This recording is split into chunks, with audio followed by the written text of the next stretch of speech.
अस्सलाम वालेकुम, welcome to my YouTube channel. आज आपके साथ जो मैं केक की रेसिपी शेयर कर रही हूँ बहुत ही सॉफ्ट और फ्लफ़ी है, जो कि बनाना बहुत ही आसान है और घर में आप इसको बना सकते हैं आसानी के साथ, बग़ैर ओवन के, बग़ैर कंडेंस मिल्क के।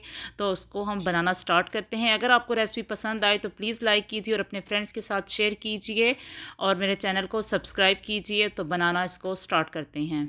बहुत ही इजी स्पॉन्ज केक की रेसिपी शेयर कर रही हूँ, जो कि बहुत ही आसानी के साथ आपका बन जाएगा इंशाल्लाह, और बहुत थोड़े इंग्रेडिएंट पे। इसके लिए मैंने क्या किया है कि 1 कप मेरे पास चीनी है, 1 कप मेरे पास मैदा है, और यहाँ पे मेरे पास बेकिंग पाउडर जो 1 टेबल स्पून मैं यूज़ करूँगी। हाफ कप से कम मेरे पास कुकिंग ऑयल है, 3 अदद अंडे हैं, और सिंपल सब्ज़ इलायचियाँ हैं 2, और नमक चुटकी है। बस इन्हीं इंग्रेडिएंट से हम लोग आज केक बना रहे हैं, वो भी विदाउट ओवन। यानी कि मैं घर के पतीले में बना रही हूँ, तो मैंने पतीला फ्लेम ऊंची करके रख दिया उसको तकरीबन 10 मिनट तक। जब मुकम्मल तौर पे वो प्री हीट हो जाएगा तो उसकी मैं आंच स्लो कर दूंगी। तो तब तक हम अपना मवाद तैयार करते हैं। तो सबसे पहले मैंने क्या करना है कि एक बाउल ले लेना है, ठीक है। तो अंडे हैं तीनों अंडे को हम लोग फेंट लेंगे, इसकी सफ़ेदी और जर्दी को अलग कर लेंगे, और इसकी सफ़ेदी को फिर बीट करते हैं। मैंने सफ़ेदी और जर्दी को अलग कर दी है, जर्दी इस तरह अलग हो चुकी है और सफ़ेदी अलग हो चुकी है। अब सफ़ेदी को मैं अच्छे तरीके से बीट कर लूँगी। आप चाहें तो ब्लेंडर के ज़रिए भी कर सकते हैं, बीटर के ज़रिए भी कर सकते हैं। मैं हाथ से कर रही हूँ, जैसे आपको मुनासिब लगे, ठीक है। इसको अच्छे तरीके से हमने बीट करना है ताकि ये फ्लफ़ी थोड़ा सा हो जाए। और उसके बाद फिर मैं इसमें आहिस्ता आहिस्ता स्लोली चीनी इसके अंदर शामिल करूँगी। पर अभी मैं इसको सही बीट कर लूँ, तो उसके बाद फिर हम इसमें अगला इंग्रेडिएंट ऐड करते हैं। तो यहाँ अच्छे तरीके से मैंने इसको बीट कर लिया है हाथ की मदद से। अब मैं इसमें क्या करूँगी, हाफ चीनी इसके अंदर मैं शामिल करूँगी अभी, ठीक है। चीनी का बेशक ग्राइंड कर सकते हैं, मेरे पास बहुत ये छोटे वाली चीनी थी, उसकी मैंने इसको ग्राइंड नहीं किया। ये अच्छे तरीके से इसको मैं हल करूँगी। जब ये चीनी आधी हल हो जाएगी तो बाकी की चीनी इसमें शामिल कर दूँगी मैं।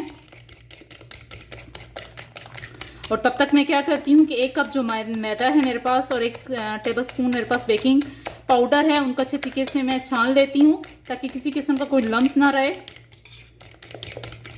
और बाकी की चीनी को भी मैं इसके अंदर शामिल कर लेती हूँ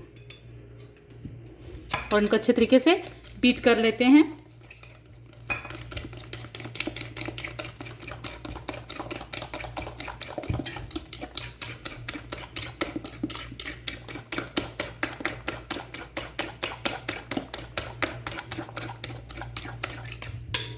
अब जो जर्दी है मैं वो इसके अंदर शामिल कर दूंगी,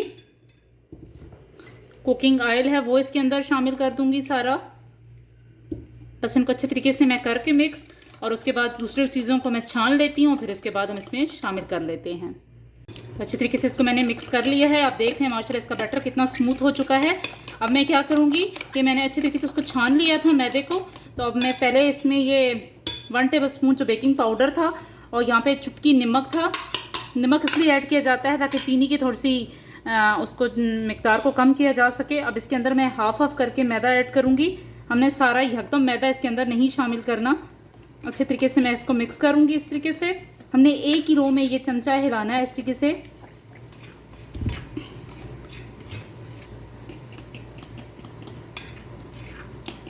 बस अच्छे तरीके से मिक्स करने के बाद मैं इसमें बाकी का मैदा भी शामिल कर लूँगी और अच्छा सा बैटर बना लूँगी।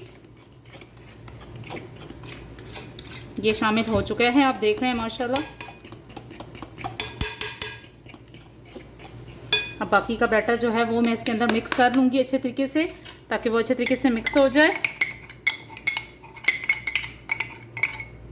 उधर मैंने प्री हीट होने के लिए रख दिया है देचके को। जैसे ही वो प्री हीट हुआ है तो मैंने तरीके से मैंने बैटर को तैयार कर दिया है। माशाल्लाह देख रहे हैं कि सारा अच्छे तरीके से चीज़ें इसमें शामिल हो चुकी हैं, और आप इसकी फॉर्म भी देख सकते हैं कि किस तरीके से ये सारा हुआ है। अगर आप मैदे को और बेकिंग पाउडर को अच्छे तरीके से छान लेते हैं तो किसी किस्म के कोई लम्स नहीं रहते। अच्छे तरीके से मैं इसको फोल्ड कर चुकी हूँ इसमें, ठीक है। तो अब मैंने क्या किया है कि इसको मैंने केक वाले पैन को अच्छे तरीके से मैं ऑयल के साथ कर रही हूँ, ठीक है।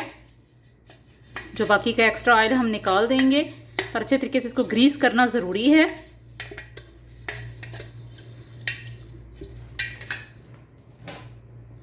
बाकी का मैं निकाल देती हूँ फिलहाल।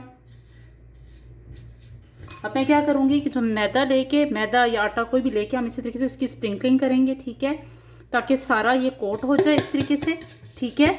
इससे क्या होगा कि आपका केक कभी भी नहीं चिपकेगा अगर आप इस तरह की कोट कर देंगे तो। से ठीक है, इस तरीके से मैंने कर दिया है। अब सारा जो बैटर है मैं इसके अंदर शामिल कर दूंगी और उधर मैंने बिल्कुल तैयार किया हुआ है, ठीक है, पैन को, यानी कि किसी पतीले में बनाएं, कुकर में बनाएं, आपकी मर्ज़ी है। अब इसमें सारा पुट करके, इसको पुट करने के बाद अपने तरीके से 2-3 दफ़ा इसको ऐसे टैप करना है ताकि कोई भी बबल्स हो या हवा हो उसके अंदर तो वो निकल जाएगी। और उसके बाद फिर हम इसको पतीले में रखते हैं।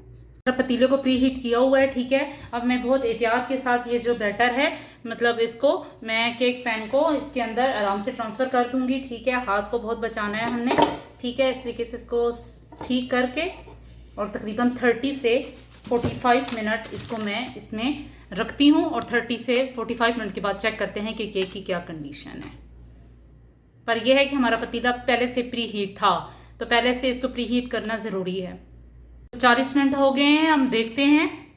माशाल्लाह आप देख सकते हैं कि इसकी साइडें माशाल्लाह कुक हो चुकी हैं। फिर भी मैं टूथपिक की मदद से चेक कर सकती हूँ अंदर से।